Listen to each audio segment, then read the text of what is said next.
தம் கிருபை பெரிதல்லோ என் ஜீவனிலும் அதே இம்மட்டும் காத்ததுவே இன்னும் தேவை கிருபை தாருமே இன்னும் தேவை கிருபை தாருமே.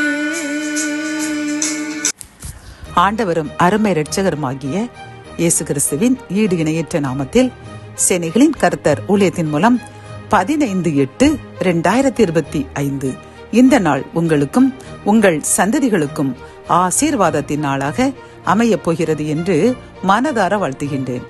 இன்று நாம் அறியவிருக்கும் கிருபையின் வார்த்தைகள் மார்க்கு எழுதின சுவிசேஷம் 13ஆம் அதிகாரம் 37ஆம் வசனம்.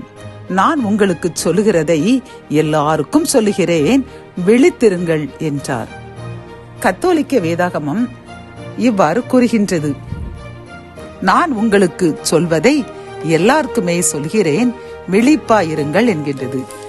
இந்த செய்தியை கேட்டுக்கொண்டிருக்கின்றேன் அன்பு சகோதரனே சகோதரியே. இன்று இந்த கிருபையின் வார்த்தைகள் மூலம் கர்த்தர் நமக்கு கூறும் நல் ஆலோசனையும் அறிவுரையும் என்னவென்றால், நாம் எப்பொழுதும் விழித்திருக்க வேண்டுமாம். அதாவது தூக்கத்திலிருந்து மட்டுமல்ல, ஒவ்வொரு காரியத்திலும் நாம் விழிப்பாய் இருக்க வேண்டும். அதாவது நம்முடைய வாழ்நாளில் நாம் செய்கின்ற ஒவ்வொரு காரியத்திலும், அது நம் வேலை பார்க்கும் ஸ்தலத்திலும் நாம் விழிப்பாய் இருக்க வேண்டுமாம். நாம் அனைவரை நம்பி இவர்கள் எனக்கு சகாயம் செய்வார்கள், இவர்கள் எனக்கு நன்மை செய்வார்கள் என்று எந்த மனிதரையும் நம்பிவிட வேண்டாம்.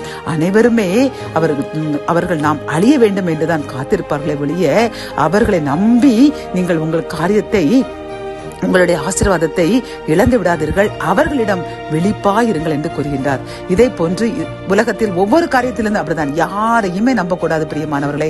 கர்த்தரை மட்டுமே நம்பி அவரை மட்டுமே நாம் விசுவாசித்து காத்திருக்க வேண்டும். அது போன்று ஜெபத்திலும் நாம் விழிப்பாயிருக்க வேண்டும். நாம் சில பேர் ஒரே தூக்கமாக தான் தூங்குவார்கள், அவர்களுக்கு வேதாகமத்தை எடுத்த உடனே தூக்கம் வந்துவிடும், ஜபிக்க மாட்டார்கள். ஆனால் கர்த்தர் அந்த சங்கீதம் 1 இரவும் பகலும் தியானிக்கிற மனுஷன் பாக்கியவான் என்று கூறுகின்றார்.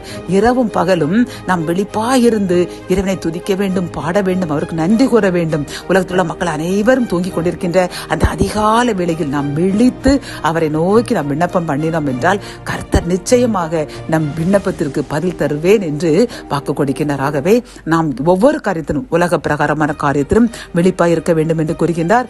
ஆன்மீக காரியத்திலும் கர்த்தருடைய காரியத்திலும் விழிப்பாய் இருந்து ஜெபிக்க வேண்டும் என்று கூறுகின்றார். அப்படி இந்த இரு காரியத்திலும் விழிப்பா இருக்கும் பொழுது கர்த்தர் நம்மையும் நம் சந்ததியையும் அனைத்து காரியங்களிலும் ஆசீர்வதித்து நம்மை ஒரு ஆசீர்வதிக்கப்பட்ட ஜனதியாக மாற்றுவார். ஜெபம். என் அன்பு தகப்பனே, நாங்கள் இந்த செய்தியை கேட்டுக்கொண்டிருக்கின்ற அன்பு சகோதரனும் சகோதரியும் உலக காரியத்திலும் விழிப்பாய் இருக்க வேண்டும், ஆன்மீக காரியத்திலும் உமது காரியத்திலும் விழித்திருந்து ஜெபிக்க வேண்டும் என்று கூறின கிருபையின் வார்த்தைக்காக நன்றியப்பா.